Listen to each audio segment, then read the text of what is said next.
Bien, pues muchas gracias por la invitación, gracias por gana de cirugía, por esta oportunidad y como comentaba Ana Lucía, la idea es un poco revisar por grupos de especialistas las diferentes ya listo. Las diferentes aristas que hay en esta enfermedad que realmente nos ha permitido conocer poco a poco y que, bueno, como de todo el mundo es sabido, día a día especialistas, no infectólogos, no intensivistas a manejar esta enfermedad, principalmente por la gran carga que existe en los hospitales. Es bien importante que el grupo quirúrgico participe, quizá por la cercanía, por los procedimientos de la especialidad con terapia intensiva, es algo muy recomendable a nivel mundial. También es cierto que estamos viendo que en algunos hospitales de este país y incluso los reportes que vienen de algunos lugares europeos, donde los cirujanos parecería que en un principio, como otros especialistas, cuando se incorporan al manejo de estos pacientes, tienen un mayor riesgo de contagio, y esto no es más que por el habituarse a este tipo de técnicas de protección personal, que si bien quizá los cirujanos tienen una gran práctica en cómo vestirse y protegerse en quirófano, hay algunas cosas que hacen sui generis el poderse cuidar en este tipo de patologías. Así que esto es uno de los puntos que hay que tener en cuenta, además de que seguramente en el transcurso de esta sesión se revisarán los parámetros o las recomendaciones de las diferentes organizaciones de cirujanos, donde pues obviamente sobresale el evitar las cirugías selectivas para evitar el mayor riesgo de contagio. Es por eso que es quizá de los puntos que tenemos que observar para tener el porqué de estos entrenamientos. Así que, sin más, hablaremos rápidamente en estos 15 a 20 minutos un poco de la epidemiología, la fisiopatología, así rápidamente, con la idea de actualizar cómo están y tratar un poco la información, porque también es cierto en algunos otros foros donde nos han invitado, quizá la pregunta que siempre era al principio, ¿cuál es la diferencia de esta pandemia con la pandemia de H1N1? Pues quizá una de las principales diferencias, nada más por mencionar una, es la gran difusión por redes, no solamente de la situación general, sino del conocimiento de esta enfermedad que cambia día a día lo que estamos aprendiendo, porque es bien cierto que lo que veíamos en enero reportado por los chinos, hay algunas cosas que han cambiado radicalmente. Y la otra parte, también en relación a las redes, pues que existe un gran cúmulo de información falsa, de que hay una serie de espontáneos que buscan ser trending topics o tener una gran reproducción, y no importa lo que digan, sino el chiste es estar ahí. Entonces, bueno, en fin, platicaremos entonces cómo está la pandemia. Rápidamente vemos una introducción. Y bueno, lo que sabemos es que esto va incrementando de una forma progresiva. Los números el día de hoy, hace un par de horas, alrededor del mundo, pues son 3.855.812 casos, con 265.862 muertes. Cuando hablamos de México, lo reportado ante la OMS, que son basados en cifras oficiales con todo lo que se ha dicho a pesar de los números, pues se encuentran 29.616 casos confirmados y 2.061 muertes. Bueno, pues, tiene una pendiente ya muy vertical que está haciendo que pues las predicciones no solamente de los salubristas de este país, sino de alrededor del mundo, nos hagan pensar que estamos llegando a un crecimiento acelerado para empezar nuestro gran pico de esta amenaza, ¿no? Las muertes siguen incrementándose. Tristemente en México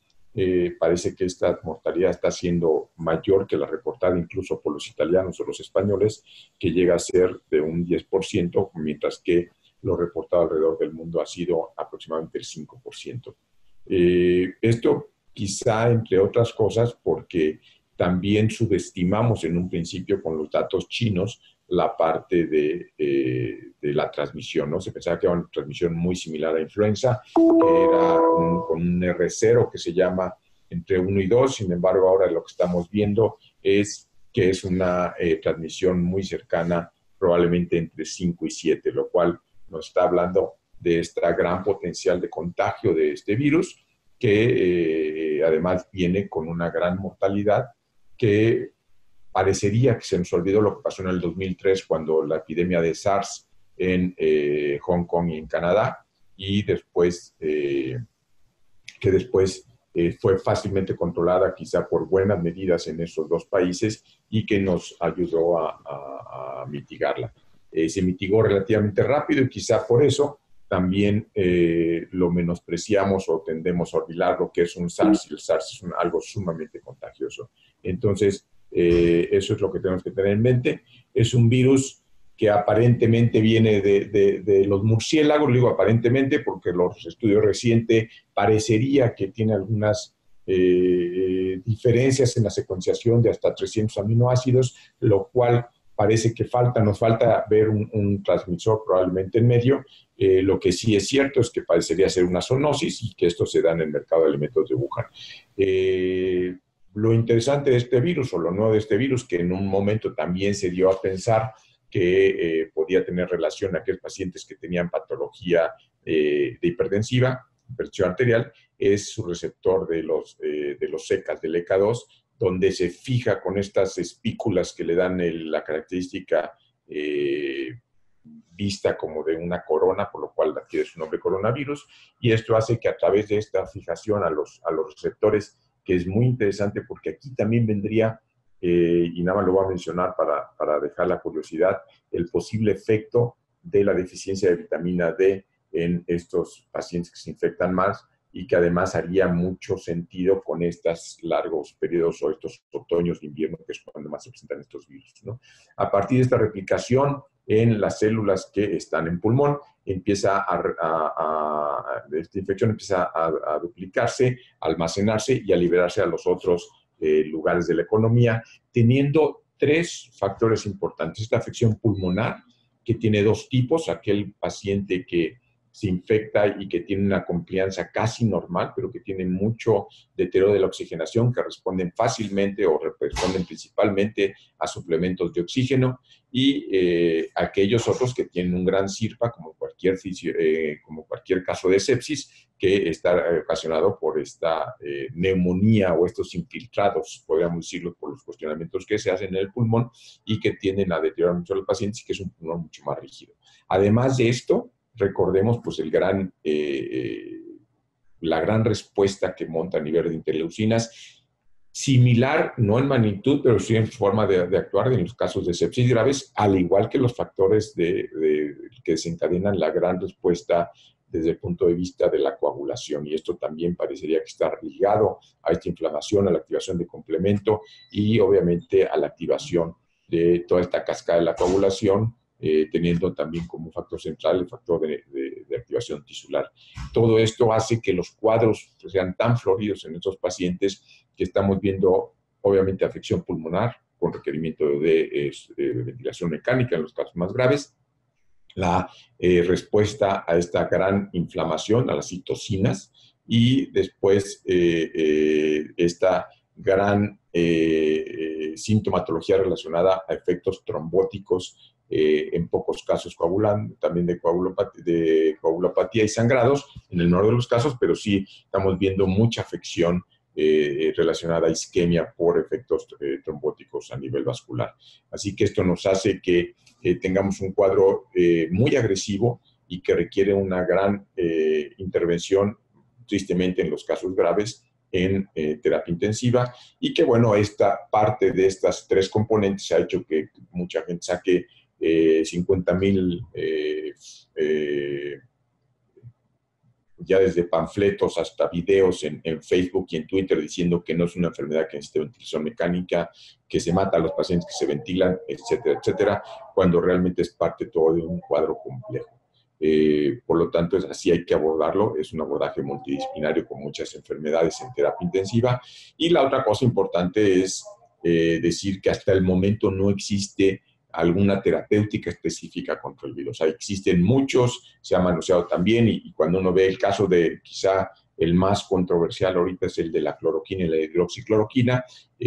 Hace un par de días salió un artículo en New England donde en un estudio, y es bien importante decirlo, observacional, se ve que no existe ningún beneficio. Y cuando uno hace memoria de cómo salió el uso, cómo se difundió el uso de la hidroxicloroquina, perdón, fue después de un comentario de un experto, de un agente con un gran renombre francés, donde dijo que la hidroxicloroquina tenía un potencial por la fisiopatología del virus y porque podría tener un efecto en la membrana. Entonces, eso es lo que tenemos que tener eso es lo que tenemos que tener en mente. No existe un tratamiento probado. El remdesivir parecería que tiene algún efecto, aunque hasta ahorita lo que se ha demostrado es que disminuye la estancia hospitalaria, lo cual podría también ser un indicador indirecto de disminuir la gravedad. Hasta el momento no se ha comprobado. Existen varios estudios con remdesivir, algunos otros con inhibidores de los JAK, de los receptores de complemento, que podrían tener un factor importante en la progresión de la enfermedad, que es lo que se ha visto con el tocilizumab, que al inhibir el IL-6, inhibir el acoplamiento al receptor de IL-6, hace que los pacientes mejoren, realmente tiene una mejoría. Sin embargo, pues con el gran defecto de causar una inmunosupresión a largo plazo, con una gran cantidad de infecciones bacterianas nosocomiales, que es lo que estamos viendo en muchos hospitales de este país. Así que esto es una parte como introducción de lo que está causando, muy breve, a lo que nos estamos enfrentando.